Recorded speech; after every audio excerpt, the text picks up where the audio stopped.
যখন আমরা সমবেত হই, হয়তো বিশেষ কোনো কারণে, যেখানে হয়তো খাবারের আয়োজন করা হয়েছে, আমরা কি তখন অন্যের জন্য অপেক্ষা করি যাতে একসঙ্গে মিলে সবাই মিলে ভাগ করে খেতে পারি? অথবা আমরা কি এই রকম চিন্তা করি কতটা আগে গিয়ে নিজের মতো করে খেয়ে নিতে পারবো, এবং সেই বিষয়ে অন্য পেল কি পেল না তাতে আমার কিছু এসে যায় না? কি ধরনের চিন্তাভাবনা আমাদের মধ্যে কাজ করে?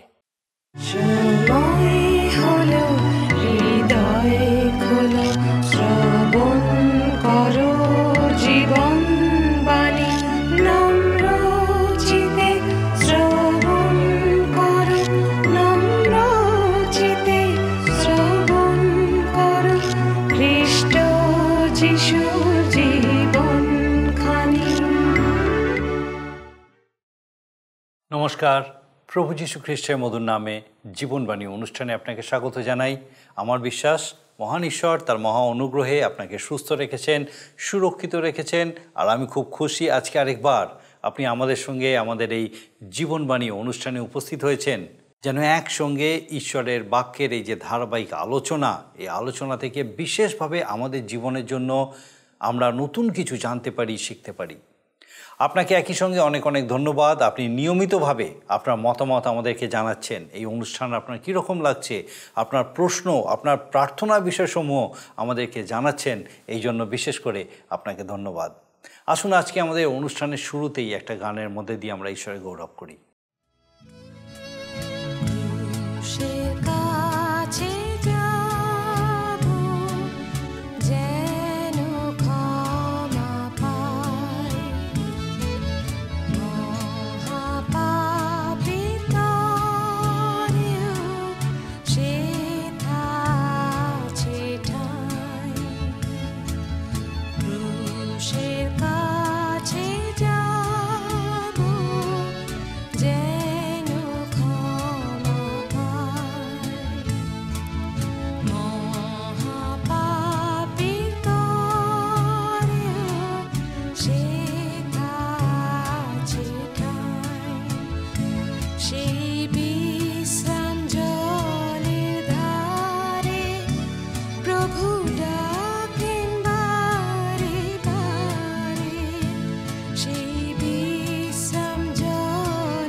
করিন্থীয় মণ্ডলীর মানুষদের প্রশ্নের উত্তর দিতে, তাদের সঠিক পথে চালিত করতে সাধু পৌল খ্রিস্ট বিশ্বাসের বিভিন্ন বিষয় নিয়ে আলোচনা করেছেন। তাদের প্রধান সমস্যা ছিল তাদের মধ্যে দলাদলি এবং তাদের ফেলে আসা পাপের জীবনে ফিরে যাওয়ার প্রবণতা।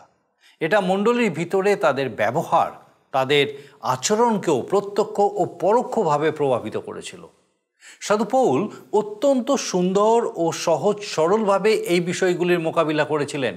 করিন্থীয় মণ্ডলীর প্রতি তার পত্রে তিনি যে শিক্ষা তাদেরকে দিয়েছেন, সেগুলি আধুনিক খ্রিস্টীয় সমাজের কাজে সমানভাবে প্রাসঙ্গিক। এমনই একটি শিক্ষা আজ আমরা বিশদভাবে আলোচনা করব। প্রভুর ভোজ গ্রহণ হচ্ছে প্রতিটি খ্রিস্ট বিশ্বাসীর পবিত্রতম কর্তব্য। এটা কোনো সাধারণ খাদ্য পানীয় গ্রহণ করা নয়। আমাদের আগের পর্বে আমরা দেখেছি যে শ্রদ্ধা, যে ভক্তি এবং পবিত্রতা সহকারে প্রভুর ভোজ গ্রহণ করার প্রয়োজন হয়, তার অভাব করিন্থীয় মণ্ডলীতে ছিল। নিজেদের মধ্যে দলাদলি, জিহুদি, গ্রিক ও অন্যান্য পরজাতীয় বিশ্বাসীদের মধ্যে ভেদাভেদ ঈশ্বর আরাধনাতেও প্রকট হয়ে উঠেছিল। আমরা এর আগে সাধু পৌলকে বলতে শুনেছি, অতএব তোমরা ভোজন কি পান কি যাহা কিছু করো, সকলেই ঈশ্বরের গৌরবার্থে করো। সাধারণ ভোজন পান তো দূরের কথা, তারা প্রভুর ভোজ গ্রহণও যথাযোগ্য পবিত্রতার সাথে করতো না। তিনি যখন করিন্থীয় মণ্ডলীর প্রতিষ্ঠা করেছিলেন, তখন নিশ্চিতভাবে তাদের প্রভুর ভোজ সংক্রান্ত বিষয় বিশদভাবে শিক্ষা দিয়েছিলেন। কিন্তু দুর্ভাগ্যের বিষয় হলো যে অন্যান্য সমস্ত শিক্ষার মতো এটাও তাদের স্মরণে ছিল না। আর সেই কারণে সাধু পৌল বুঝতে পেরেছিলেন যে এই পবিত্র অনুষ্ঠানের তাৎপর্য তাদের স্মরণ করিয়ে দেওয়া তার বিশেষ কর্তব্য। উপরের কুঠুরিতে সেই ঘটনাবহুল রাতে প্রভু যীশু যে বিশেষ কাজটি তার 12 জন শিষ্যের সামনে করেছিলেন, সেটা পুনরায় তাদের সামনে তিনি তুলে ধরেছিলেন। সেই রাতে তারা প্রভুর দেহরূপ রুটি ও তার রক্তরূপ দ্রাক্ষারস গ্রহণ করেছিল, কিন্তু সেই রাতে তারিশূন্য রুটির পর্ব পালনেই প্রভুর দেহ ভোজন ও রক্ত পান করা শেষ হয়ে যায়নি। প্রভু তার শিষ্যদের বলেছিলেন, আমার শরণার্থে ইহা করিও। এই কথা করিন্থীয় মণ্ডলীকে স্মরণ করিয়ে দিয়ে সাধু পৌল তাদের যথাযোগ্য মর্যাদা দিয়ে এই পবিত্র আচার পালন করতে বলেছেন। এই পবিত্র বিষয় নিয়ে আমাদের আরও বিস্তারিতভাবে আলোচনার অবশ্যই প্রয়োজন আছে। আসুন আমরা এই সময় এই বিষয়টা আরও বিশদভাবে দেখার জন্য আমাদের মূল আলোচনায় প্রবেশ করি। এই অনুষ্ঠানে ধারাবাহিক আলোচনায় আমি বাইবেলের নতুন নিয়মে 1 করিন্থীয় থেকে আলোচনা করছি। আমরা 1 করিন্থীয় তার 11 অধ্যায় আলোচনায় রয়েছি। আর এইখানে সাধু পৌল বিশেষ করে প্রভুর ভোজের বিষয় শিক্ষা দিয়েছেন। আমরা দেখি যে প্রভুর ভোজ গ্রহণের বিষয় তিনি প্রত্যক্ষভাবেই ঈশ্বরের নির্দেশ পেয়েছিলেন। এই জন্যই তিনি করিন্থীয় মণ্ডলীকে আদেশ দিয়েছিলেন, কারণ এই ব্যাপারে সাধু পৌল তাদের সঙ্গে একমত ছিলেন না। করিন্থীয় মণ্ডলীতে প্রভুর ভোজের উপাসনাতে যোগ দেওয়ার সময় তারা যখন সম্মিলিত হতো, তাদের মধ্যে মঙ্গল তো নয়, বরং তাদের মধ্যে মন্দই প্রকাশ পেয়েছিল। কি মন্দতা ছিল? ছিল তর্ক বিতর্ক, দলাদলি। কিন্তু এ সমস্ত খারাপ হলেও সাধু পৌল বললেন, এই মতভেদের মাধ্যমে প্রকৃত বিশ্বাসী মণ্ডলীতে স্বীকৃতি পাবে। তিনি প্রভুর ভোজের নামে আপন আপন ভোজের পর্ব পালনকে অনুচিত বলেও প্রকাশ করেছেন। তিনি দেখালেন যে তারা যা করে তা নিতান্তই নিজের উদরপূর্তি ব্যতি রেখে কিছুই নয়, অথচ দিন অভাবগ্রস্তরা ক্ষুধায় কষ্ট পায়। অন্যদিকে অপর শ্রেণী প্রভুর ভোজের নামে করে ভুরি ভোজন।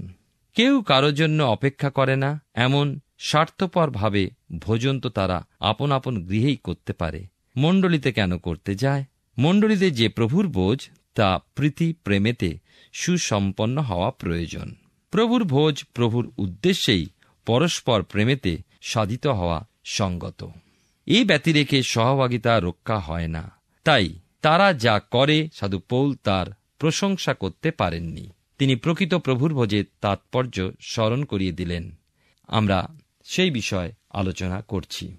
বিশেষ করে আজকের আমি পাঠ করব 23 পদ থেকে 28 পদ পর্যন্ত। লেখা আছে এখানে, কারণ আমি প্রভু হইতে এই শিক্ষা পাইয়াছি এবং তোমাদিওকে সমর্পণ করিয়াছি, যে প্রভু যীশু যে রাত্রিতে সমর্পিত হন, সেই রাত্রিতেই তিনি রুটি লইলেন এবং ধন্যবাদপূর্বক ভাঙিলেন ও কহিলেন, ইহা আমার শরীর, ইহা তোমাদের জন্য আমার শরণার্থে ইহা করিও। সেই প্রকারে তিনি ভোজনের পর পানপাত্র লইয়া কহিলেন, এই পানপাত্র আমার রক্তে নূতন নিয়ম। তোমরা যতবার পান করিবে আমার শরণার্থে ইহা করিও।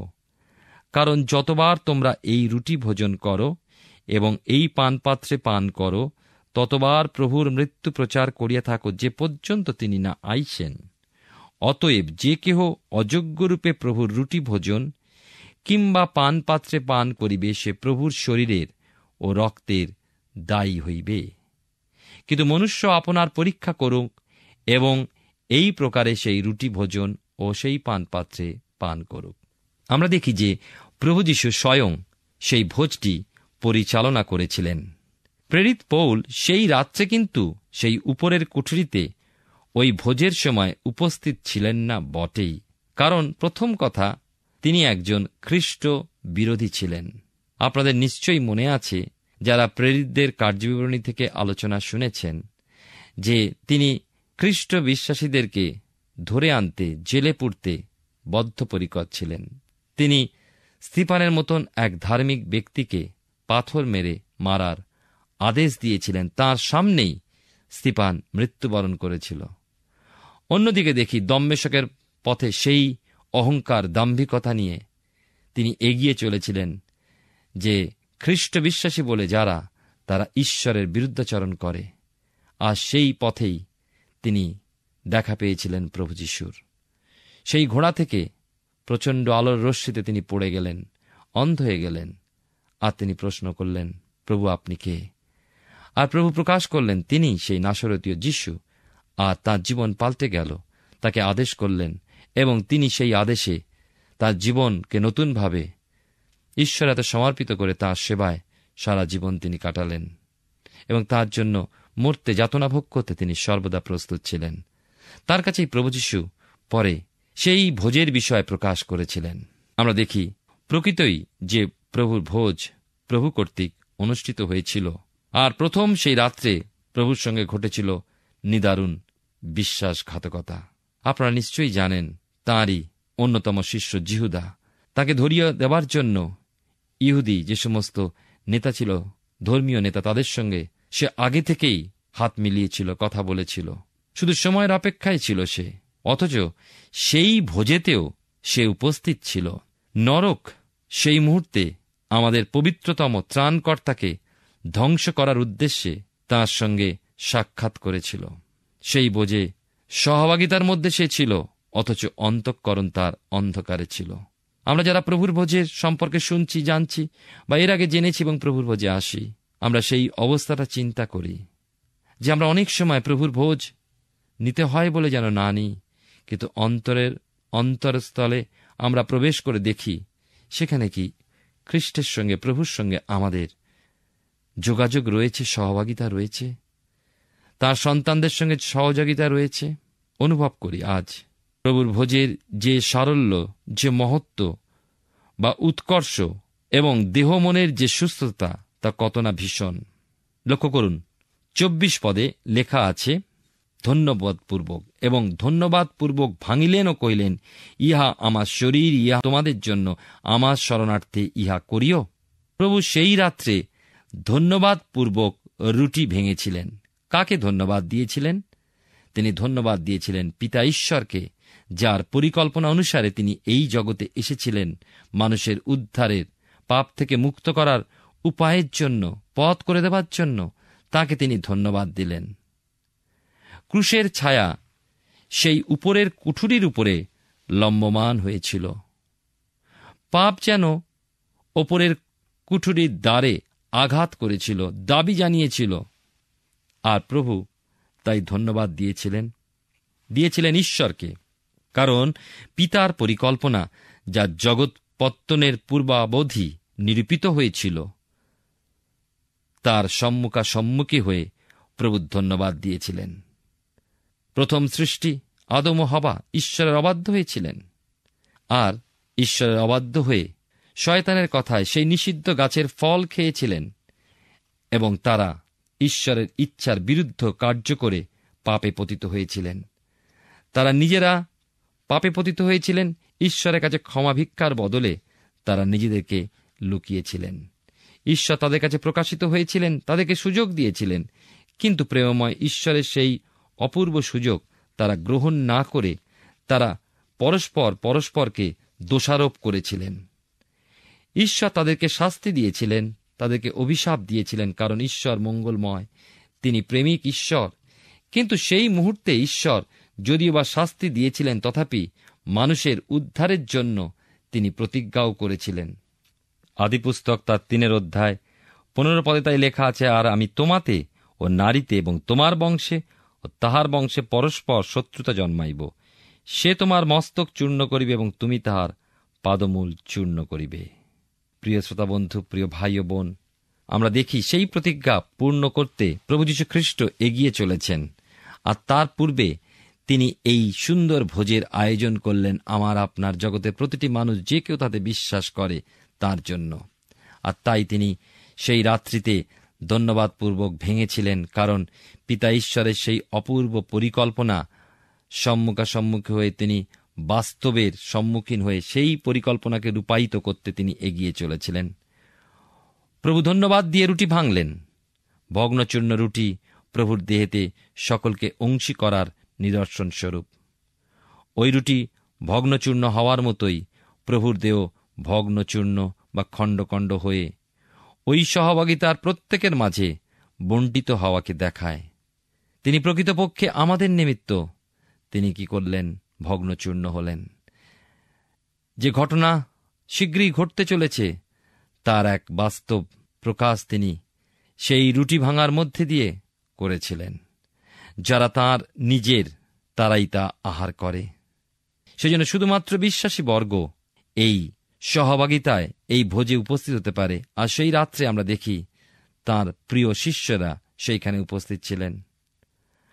আমাদের জন্য ওই পবিত্র ও নিষ্কলঙ্ক দেহ দেওয়া হল। ওই পূর্ণ নিষ্কলঙ্ক প্রভুর দেহকে স্মরণ করেই আমরা সেই আহার গ্রহণ করব। তাই প্রভু তাঁর শিষ্যদেরকে তাঁর শরণার্থে তা গ্রহণ করতে বলেছিলেন। সেই সঙ্গে আরও বললেন, আঙুরের সেই রস নিয়ে সেই পাত্রকে তিনি গ্রহণ করলেন। ঈশ্বরের ও মানুষের মাঝে প্রতিষ্ঠিত নতুন শর্তের চিহ্ন, অর্থাৎ নতুন নিয়মের চিহ্ন। পুরাতন নিয়মে যে ঈশ্বর ব্যবস্থা দিয়েছিলেন, ব্যবস্থা পালনের মধ্যে দিয়েই মানুষ ঈশ্বরের নিকটবর্তী হতে পারে। বাইবেল এও বলে যে সমস্ত ব্যবস্থা পালন করিয়া একটি বিষয়ে উচট খায়, সে সমস্তের দায়ী হইবে। কোন মানুষের পক্ষে ঈশ্বরের সমস্ত নিয়ম পালন করা সম্ভব নয়। একটি নিয়ম পালন সে যদি না করতে পারে, সমস্তের দায়ী। তাই ঈশ্বরের যে মূল্যায়ন তা ভয়ঙ্কর। কিন্তু ঈশ্বর মানুষের জন্য সহজ উপায় করলেন। সেই নতুন উপায় হল তাঁর দেহ, ভগ্নচূর্ণ দেহ এবং তাঁর সেই পাতিত রক্ত। আর তাই সেই নতুন শর্তের চিহ্ন বা নতুন নিয়ম যা প্রভু যীশুর রক্তে প্রবর্তিত হল। আর প্রভু ওই দ্রাক্ষারস তাঁর শরণার্থে পালন করতে আদেশ দিলেন। লক্ষ্য করুন, প্রভু পানপাত্রের কথা বলেছেন, দ্রাক্ষা ফলের বিষয় হলেও মদের কথা বলেননি।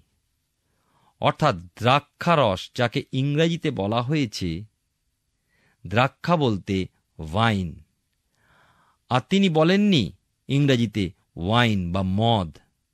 না, প্রভু সেই গেঁজে ওঠা বিষয়টার উল্লেখ করেননি। এ ছিল নিস্তার পর্বের সময়, যা তাড়িশূন্য রুটির পর্ব হিসাবে গণিত হয়। আপনারা সকলেই জানেন নিস্তার পর্বের ঘটনা, যা শুরু হয়েছিল মিশর দেশে।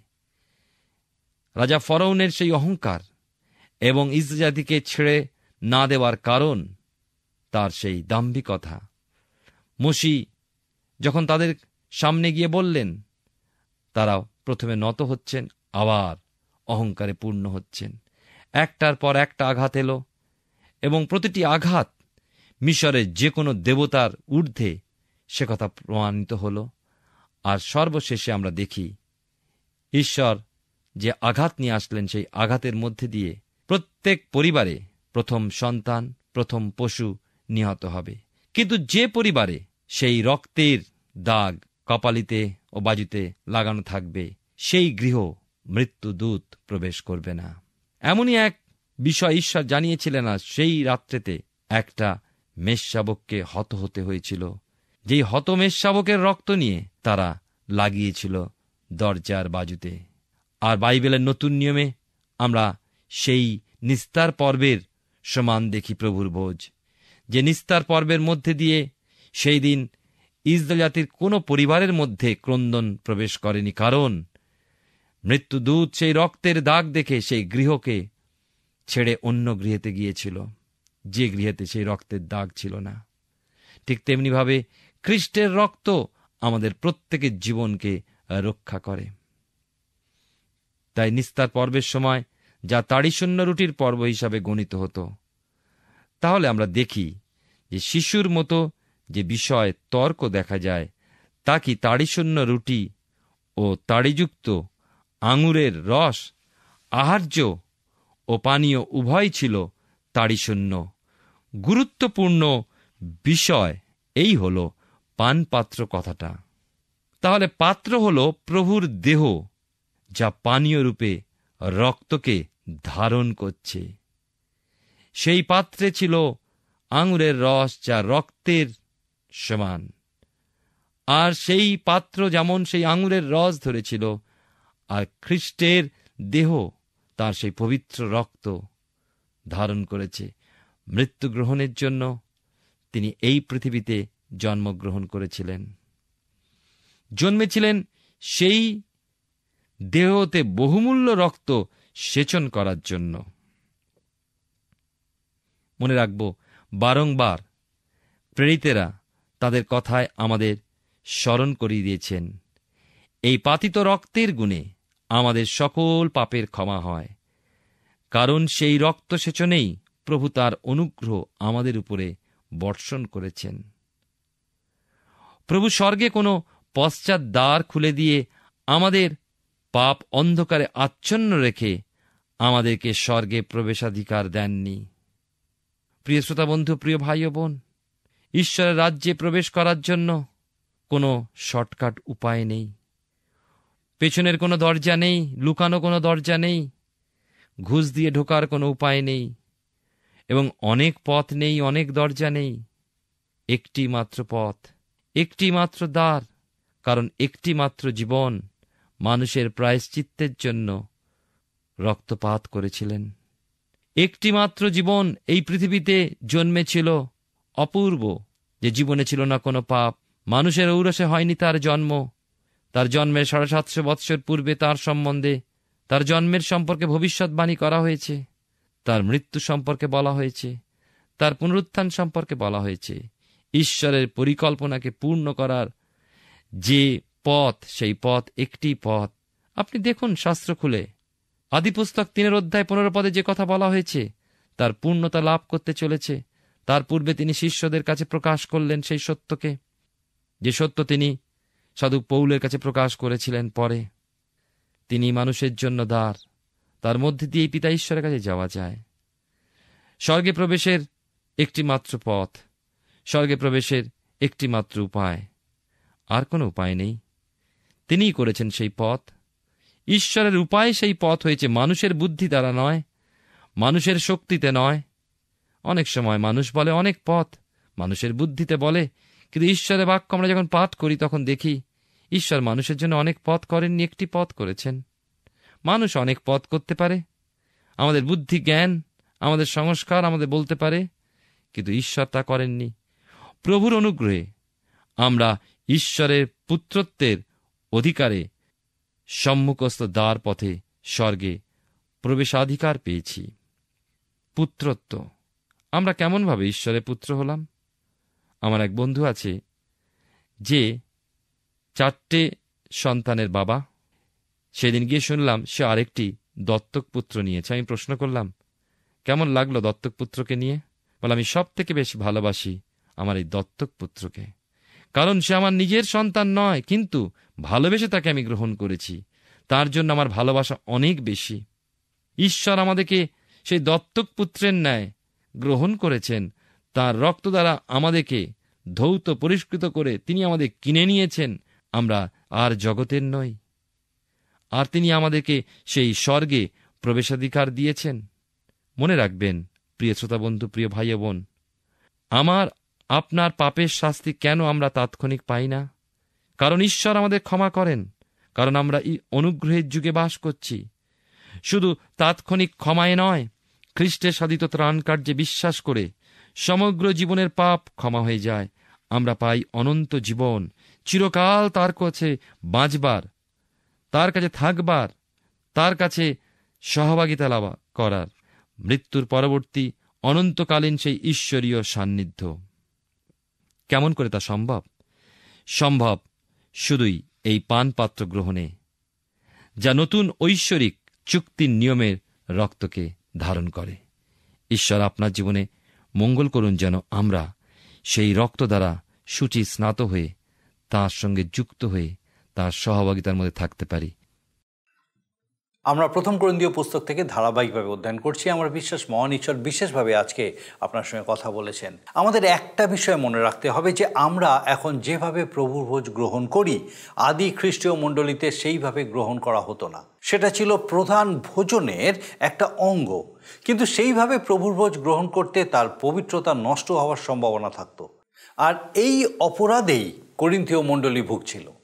মণ্ডলীতে যে সমস্ত মানুষের কর্তৃত্ব অধিক ছিল, তারা আগে সেটা ভোজন করে নিত, বাকিদের কথা চিন্তা করতো না। এর ফলে প্রভুর ভোজের যেটা প্রধান বিষয়, সেই সহভাগিতার অভাব সেখানে অত্যন্ত প্রকট হয়ে উঠেছিল। সাধু পৌল প্রভুর ভোজের অন্তর্নিহিত পবিত্র কারণ সম্বন্ধে পুনরায় তাদের জ্ঞাত করলেন, যাতে তারা যথাযোগ্য মর্যাদায় সেটা গ্রহণ করে। সাধু পৌল কেবল প্রভু যিশুর শেষবারের মতো নিস্তার পর্ব তথা তারিশূন্য রুটির পর্ব পালন করার রাতের ঘটনা তাদের স্মরণ করিয়ে দিয়ে ক্ষান্ত হননি। তিনি তাদের সুস্পষ্টভাবে বলেছিলেন এই অনুষ্ঠান পালনে তারা কি ভুল করছে এবং সেটা তারা সংশোধনই বা কীরকমভাবে করবে। আমাদের আগামী পর্বে এই বিষয়ে আরও বিস্তারিতভাবে আমরা এই বিষয়টা দেখব। আমরা দেখব যে খ্রিস্টীয় মণ্ডলীতে ঈশ্বরের আশীর্বাদ প্রকাশিত হওয়া উচিত, আর সেই বিষয়ে সাধু পৌল কী বলছেন। আসুন এখন প্রার্থনায় যাব, আর আমি চাইব আপনি আমার সঙ্গে প্রার্থনায় যোগ দিন। আসুন প্রার্থনা করি। পরম করুণাময় স্বর্গীয় পিতা, ধন্যবাদ দিই আরেকটি বার পিতা, তোমার জীবন্ত বাক্য দ্বারা তুমি আমাদের সঙ্গে কথা বলেছো। বিশেষ করে ধন্যবাদ দিই আমাদের সেই প্রত্যেক দর্শক বন্ধুর জন্য পিতাগো, যাদের সঙ্গে আজকে বিশেষভাবে তুমি কথা বলেছো। প্রার্থনা করি আমাদের সেই প্রত্যেক দর্শক বন্ধু, তাদের পরিবার পরিজন প্রত্যেককে প্রভু তোমার পবিত্র আত্মার পরাক্রমে তোমাতে স্থির করো, উত্তর বেড়ে উঠতে সাহায্য করো। বিশেষত প্রার্থনা করি হয়তো এই সময় কেউ অসুস্থ আছেন, স্বর্গীয় পিতা আমরা জানি তুমি আরোগ্য করতে সমর্থ, এবং সেই সঙ্গে বিশ্বাস করি পিতাগো যে যদি কেউ বিশ্বাসে তোমার প্রতি দৃষ্টি স্থির রাখেন এবং সেই কামনা করেন যে প্রভু তুমি তাকে আরোগ্যতা দান করো, পিতা তোমার পবিত্র পরাক্রমে তার সেই প্রার্থনা তুমি শ্রবণ করো। তোমার আরোগ্যকারী ক্ষমতায় পিতাগো তাকে সম্পূর্ণ সুস্থ সবল করো। স্বর্গীয় পিতা তোমার যিশু নামে পিতাগো তুমি কৃপা করো, এবং সেই দর্শক বন্ধু তাদের পরিবার পরিজন প্রত্যেককে তোমার পবিত্র আত্মার সুরক্ষায় সুরক্ষিত রাখো। সমস্ত মন্দতা থেকে, মন্দ দৃষ্টি থেকে, অকল্যাণ অমঙ্গল থেকে তোমার যিশু নামে সুরক্ষিত রাখো। তাদেরকে এই বিশ্বাসে আরও বেড়ে উঠতে সাহায্য করো। প্রার্থনা ভুল ত্রুটি প্রণতি মার্জনা করো। তোমার যিশু নামে ভিক্ষা দয়া করে শ্রবণ ও গ্রহণ করো। আমেন। ঈশ্বর আমাদেরকে সুযোগ দেন, আর আমার বিশ্বাস ঈশ্বরের বাক্যের এই ধারাবাহিক আলোচনায় বিশেষভাবে সেই সুযোগ আপনি গ্রহণ করেছেন, যেন আরও নতুনভাবে আপনি ঈশ্বরে বৃদ্ধি পেতে পারেন। আর একই সঙ্গে আমার বিশ্বাস আগামী দিনও এইভাবে আপনি আমাদের সঙ্গে আমাদের এই জীবনবাণী অনুষ্ঠানে অবশ্যই উপস্থিত থাকবেন। ঈশ্বর আপনার মঙ্গল করুন। প্রিয় বন্ধু, আশা করি জীবনবাণী অনুষ্ঠানটি আপনার ভালো লেগেছে। আর যদি ভালো লেগে থাকে তাহলে অবশ্যই আমাদের একটি মিসড কল দিন। আপনার দেওয়া মিসড কলটি আমাদের কাছে অতি মূল্যবান। আমরা আনন্দের সাথে জানাই, প্রতিটা মিসড কল দাতাদের মধ্যে থেকে সপ্তাহের শেষে বিশেষ দর্শক বন্ধুকে বেছে নেওয়া হবে এবং সেই দর্শক বন্ধুকে পুরস্কৃত করা হবে ও সপ্তাহের শেষে তার ছবি ও নাম আমাদের অনুষ্ঠানে প্রকাশ করা হবে। গত সপ্তাহের বিজয়ী দর্শক বন্ধুরা হলেন দক্ষিণ 24 পরগনা থেকে দীপালি হালদার ও পূর্ব বর্ধমান থেকে প্রলয় দে। আমাদের মিসড কল দেবার নম্বরটি হল 04449081 আপনি প্রার্থনা ও আরও অধিক জানতে আগ্রহী হলে আমাদের সঙ্গে অবশ্যই ফোনের মাধ্যমে যোগাযোগ করতে পারেন। আমাদের মোবাইল নাম্বার 9433497235 এবং আরেকটি হল 9433803755। আর আমাদের ঠিকানা টিভি স্ক্রিনে আপনারা দেখে নিন। ধন্যবাদ। ভালো থাকুন, সুস্থ থাকুন।